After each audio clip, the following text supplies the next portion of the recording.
my goodness, this episode of RWBY, Rooster Teeth, you're killing me with these cliffhangers. Like, you're straight up killing me with these cliffhangers. They're god-awful. They really are. Because that cliffhanger with that end, with Mercury and Ruby not even having a weapon to defend herself, and he ended at the... I hope this is not letting us know that you're going to end this on a very bad cliffhanger this season. Like, I can already see this being on the level of that Red vs. Blue cliffhanger we got for the latest season. And that cliffhanger of Red vs. Blue left me severely butthurt. It really did. Because that was a wonderful finale, and I need that next episode for it. I'm very scared because of the track record of this season of RWBY that we're going to have a very, very dickish cliffhanger. That's really going to be a middle finger to all of us because of the quality we've gotten this entire season. So, to do a brief summary, this episode can kind of be split up into two major sections. For one, focusing on Yang and the aftermath of what she did to Mercury. And then the second half is focusing on Pyrrha and her decision, or her destiny.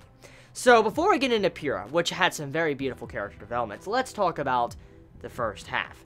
So, the first half of this episode with Yang, we get to see what is going down with her. How many people really don't believe what Yang is saying? There's quite a bit of people, even some people that we did not expect probably to ever think Yang was a bad person. Blake was actually thinking Yang could have possibly have done it on purpose, or she was lying. And so we're seeing cracks beginning to form in Team RWBY, which is very sad. And this goes to play with the dark atmosphere that RWBY has had throughout this entire season and the ending of the last season. These cracks that are beginning to form makes me wonder, where is Yang's character going to go? Because there was a lot of what it looks to me like some foreshadowing to happen in the future. And the main thing that popped up throughout this episode was that Yang was trying to determine if she was crazy. Because she knows what she saw. And some were asking, for instance, Crow, there's only two reasons for what happened. Either A, you did it on purpose and you're lying, or B, you're crazy. And Yang says, like, I saw what I saw, and then I guess I might be going crazy. It's pretty sad, because it makes me wonder if Yang might go down that path to where she might believe she's crazy, or she could eventually go crazy. Maybe that's foreshadowing to Pyrrha going crazy, since she might lose herself because of, what's going to happen with the maidens. But for now, though, let's talk about the situation with Yang some more. So, apparently we found out that Crow does not, in fact, know who Emerald and Mercury are. He didn't really get a good look at their face, because if he did, he probably would have recognized it, because he got a good look at the boy that was attacked and had his leg broke. So, apparently, Crow doesn't know much about that. So, he doesn't really have any information that could possibly help Yang at this time. I mean, if he knew who it was, or he could recognize him slightly, he might say, oh, this person had, hallucination or illusion powers, and, is probably the one that caused this and fucks you over, which I feel like down the road we're gonna find out. Crow's gonna find out, maybe Yang might find out, but for now, though, Crow's not going to be really any major help to helping Yang out of this situation, which is very sad, because a lot of people are starting to look at Yang as if she was freaking crazy, and, just wanting to be very brutal and hit people, and this was shown in front of the entire populace. Like, a lot of people saw what Yang, did, and so it's going to be kind of hard to gain back the trust of other people with what they saw. I mean, it's kind of like this.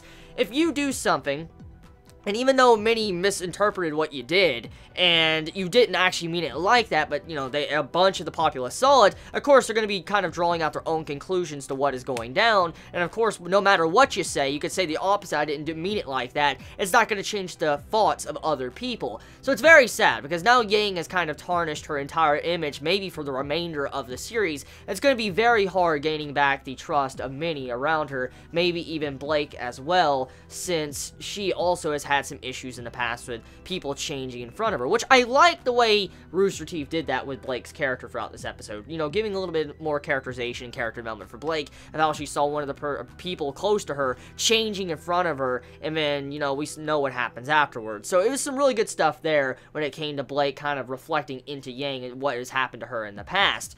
Now, besides that, however, let's talk about the second half. Now, the Pyrrha situation, damn, that shit is emotional. What's so emotional about this second half of the episode is because of what we see from Pyrrha. She's so emotional throughout this episode, and when you think of Pyrrha as a character, throughout the entirety of the series, from Season 1, Season 2, and even Season 3, she's always been this strong-willed character. A strong-willed character that can hold her own, she can stand her ground against anything, and she always has this bright smile. She helped out John in his dark situation to when he was being bullied, and also how she gave him hope and believed in him. Pyrrha was a shining light for John.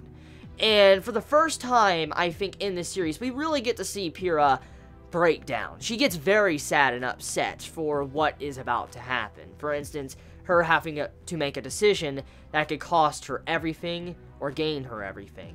It really depends. And that's the sad part about this, because Pyrrha, she brings up destiny. And she asks John, how do you view destiny? Do you view it as like something that's, you know, predetermined, you can't escape from?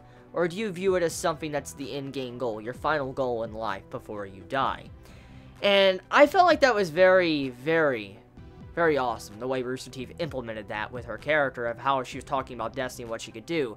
And when she started talking to John, like, I could, you know, probably lose my destiny in a matter of moments, or I can gain everything and accomplish my destiny, my goal. And the way she was talking about that, it's pretty much her debating on what she wants to do. Does she want to become a maiden? If she does, we know there is a possibility Pyrrha could die. She's gone. You just wrap up her character. And we know what that would probably do to John as a person. One of the first people to ever believe in John was Pyrrha. And if Pyrrha was to, let's say, end up gone, like dead, disappear, and it would be someone else in her body, you could already imagine how John would feel. But then, also seeing what Pyrrha is going through, because she obviously does have some romantic feelings for John. It's very apparent, because when John comes to Pyrrha and offers advice, trying to do anything he can for her, he's like, I'm here for you, you're the first person to believe in me. I mean, even my parents thought I wasn't going to probably be able to survive a beacon. They thought I was going to get kicked out, and I mean, you're the one that believed in me and helped me out. It was very emotional, and when you see that, it makes you sad, because this could possibly be the last scene that Pyrrha and John are together, ever, at all in the series, because Rooster Teeth has put up a disclaimer. I actually want to point this out. Rooster Teeth has put up a disclaimer on their site about RWBY, saying that it's going to be getting very dark, and, you know, discretion, parental advisory is advised. Like, you know, just watch over your children depending on the situation of the episodes, because it could get very dark. And for them to say something like that, that means that there is a possibility there could be a very big death in the near future.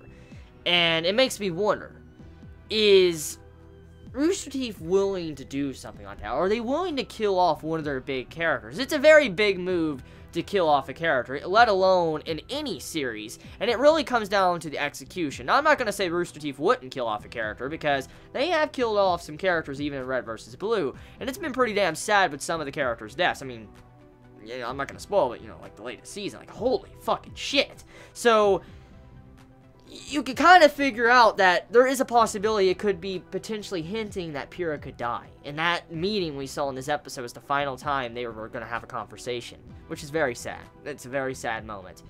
So, talking about the final parts, Mercury is about to fight RWBY.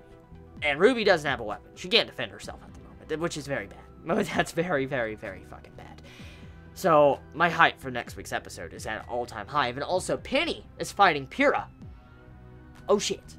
Oh, shit. Penny, as we know, is fighting Pyrrha.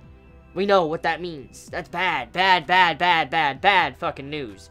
So, that's not good. That's not good at all. That's really not good. It could also mean that Penny could die as well. So, we'll see. Let me know your thoughts in the comments below. You all have a wonderful day or night wherever you live. Please be safe. Chibi out.